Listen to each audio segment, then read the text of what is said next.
Assalamualaikum warahmatullahi wabarakatuh. Saya Farel Mandazili Naphan dari Prodi Sains Data Terapan dengan NRP 3322/2011. Di sini saya akan menjelaskan proyek UTS mata kuliah pemodelan statistik dengan dosen pengampu Bapak Roni Susetyoko SSI MSI. Di sini saya mengambil judul Faktor Analisis on Life Expectancy in ASEAN. Pertama-tama, saya akan menjelaskan apa itu faktor analisis, di mana faktor analisis adalah sebuah teknik yang digunakan untuk mencari faktor-faktor yang mampu menjelaskan hubungan atau korelasi antara berbagai indikator independen yang diobservasi. Selanjutnya, tujuan yaitu untuk mengetahui faktor-faktor yang mempengaruhi life expectancy dan pemerintah bisa meningkatkan life expectancy dari negara ini. Selanjutnya, data. Di sini datanya saya dapatkan dari Kaggle. Lalu saya mempreprocessing data tersebut dengan menghilangkan kolom alkohol, percentage expenditure, total expenditure, GDP, dan HIV/AIDS. Dikarenakan pada kolom tersebut terdapat data yang hilang atau nilainya terlalu kecil untuk diujikan. Saya juga mempreprocessing data pada bagian baris di mana kita hanya menyisakan baris yang negaranya adalah anggota ASEAN.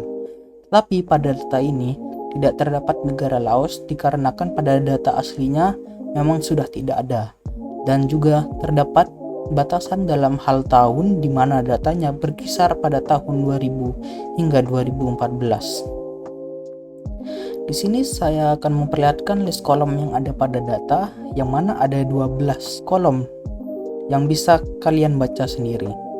Selanjutnya kita akan beralih ke R programming, di mana pada bagian atas di sini ada link PPT dan data yang bisa kalian akses. Lalu selanjutnya langkah pertama adalah membaca dan menampilkan data.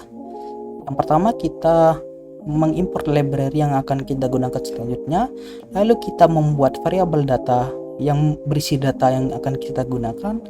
Lalu kita menslicing datanya dari kolom 13 hingga 14. Selanjutnya yang kedua, evaluasi data, di mana kita pertama akan membuat data tersebut berbentuk data frame, lalu kita menampilkan struktur datanya untuk memastikan data tersebut sudah benar atau tidak. Selanjutnya kita akan mensummary data untuk menampilkan nilai mean, first quarter, median, mean, third quarter, dan max untuk setiap kolom yang ada. Lalu kita merename setiap kolom dengan nama X1 hingga X12. Untuk selanjutnya kita akan membuat histogram untuk setiap kolom, tetapi untuk histogram X8 di sini nggak terlalu terlihat dikarenakan jarak value antara variabel di X8 cukup tinggi. Untuk selanjutnya ada korelasi antar variabel.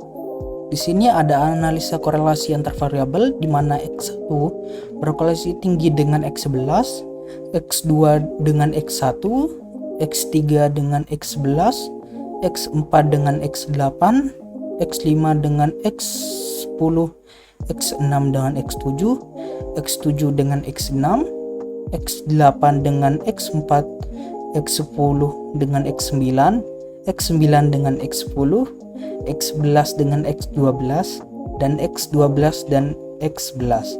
Di sini juga terdapat kombinasi p-value yang kurang dari alfa pada bagian ini, di mana untuk bagian yang kurang dari alfa bisa disimpulkan terdapat perbedaan signifikan antara kombinasi antar parameter. Selanjutnya di sini kita melakukan uji KMO, di mana hasilnya terdapat ada 0,81, di mana jika semakin besar nilai KMO maka akan semakin baik untuk datanya. Oleh karena itu kita bisa lanjut ke proses selanjutnya, yaitu Cortez-Bartlett, di mana di sini kita mendapatkan p-values kurang dari alfa juga, di mana berarti H0 telah ditolak, yang mana bisa kita lanjut ke proses selanjutnya. Untuk bagian ini saya melakukan cek tambahan, di mana untuk melihat nilai VIF, di mana kalau nilai VIF-nya lebih dari 10 maka terdapat multi code pada bagian data. Tetapi di sini tidak terdapat nilai lebih dari 10. Maka dari itu kita bisa lanjutkan pada proses ketiga, yaitu menentukan jumlah faktor yang diekstraksi. Yang pertama, kita melihat nilai eigen dari data. Di sini kita melihat ada 3 bagian yang punya nilai eigen lebih dari 1. Untuk bagian terkecil ada 0,08. Selanjutnya kita membuat script plot dari nilai eigen tersebut, yang mana dari nilai tersebut kita bisa melihat nilai eigen dari faktor yang bisa digunakan yaitu 4 lebih. Tetapi pada bagian parallel analysis kita bisa melihat pada itu bahwa nilai faktornya tidak lebih atau tidak mencapai 5. Maka dari itu faktor yang akan kita gunakan hanya 4. Maka dari itu kita memasukkan nilai 4 di sini dan kita melakukan rotasi secara Varimax. Karena pada faktor analisis terdapat 3 macam hal, yaitu tidak berotasi, rotasi Varimax, dan Promax. Tetapi di sini kita gunakan yang Varimax. Di sini nilai uniqueness yang semakin kecil maka terdapat korelasi yang cukup besar. Dan di sini ada loading faktor yang mana nilai korelasi antara variabel dengan faktornya. Selanjutnya di sini saya membuat codingan untuk melihat perbedaan antara tidak berotasi, rotatif Varimax, dan Promax. Untuk faktor 1 dan 2 ini bagian yang Varimax doang.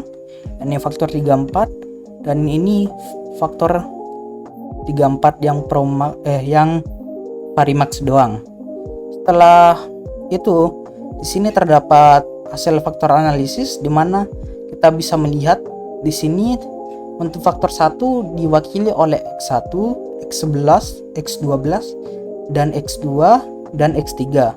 Untuk faktor 2 X10, X9, dan X5 meskipun pada X10 dan 9 korelasinya yaitu negatif. Untuk faktor 3 yaitu X7 dan X6, dan untuk faktor 4 yaitu X8 dan X4. Untuk bagian analisisnya saya simpulkan pada faktor 1 yang diwakili oleh variabel ini merupakan faktor healthcare and human development. Untuk faktor 2 yaitu health and nutrition, dan untuk faktor 3 vaccination and immunization, dan untuk faktor 4 yaitu public health. Selanjutnya di sini kita melakukan evaluasi di mana dim fit loading kita bisa melihat di mana kita menggunakan 12 variabel dengan 4 faktor. Lalu kita menggunakan round fit loading di mana kita melihat di mana pada faktor 1 yang signifikan yaitu pada bagian X1 dan X11. Untuk faktor 2 yang signifikan adalah X10 dan X9. Untuk faktor 3 yang signifikan adalah X7 dan X6. Untuk faktor 4 yang signifikan adalah X4 dan X8. Untuk kesimpulan di sini saya menyimpulkan bahwa berdasarkan hasil analisis faktor yang dilakukan pada data life expectancy dapat disimpulkan bahwa terdapat 4 faktor utama yang mempengaruhi angka kehidupan tersebut, yaitu healthcare and human development, health and nutrition, vaccination and immunization, dan public health. Faktor healthcare and human development meliputi fitur seperti aspek peningkatan kualitas hidup, sedangkan health and nutrition meliputi ciri-ciri manusia yang sehat. Vaccination and immunization meliputi penyakit yang bisa dicegah dengan vaksin dan imunisasi, sedangkan faktor public health meliputi populasi manusia. Dalam penelitian ini, faktor-faktor tersebut diwakili oleh 12 variabel yang digunakan dalam analisis faktor. Sekian dari saya. Wassalamualaikum warahmatullahi wabarakatuh.